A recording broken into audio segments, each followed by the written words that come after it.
Our next guest says Chinese leaders have only themselves to blame. Their next generation, not so into China. The author of Bully of Asia, author Steve Mosher, joins us now. Steve, I was stunned by this. First, I was keeping an eye on an economy that was suffering deflation, lack of growth, and an unemployment amongst its youth at 21%.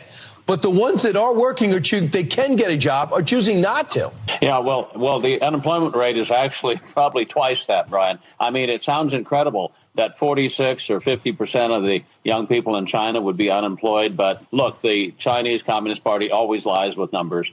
The real numbers that come out of Beijing tell me that about half the young people in China are unemployed. No prospects, no future. The economy is in decline. The housing market is collapsing. So there are economic factors here going on. But let's go back a few years to the one-child policy, Brian, because these young people in China are the products of almost 40 years of a one-child policy. They have no brothers and sisters. They have no aunts and uncles, no cousins.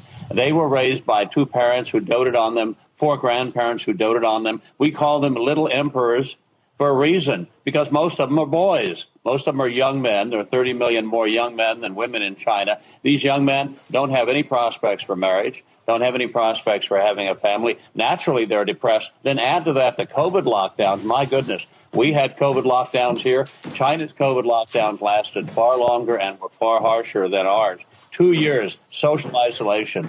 And there are a lot of kids who, depressed in the United States, fell behind in their education. It was a lot worse in China. A lot of these young men and young women are never going to come out of that period of social isolation in one piece again. So naturally, they're checking out.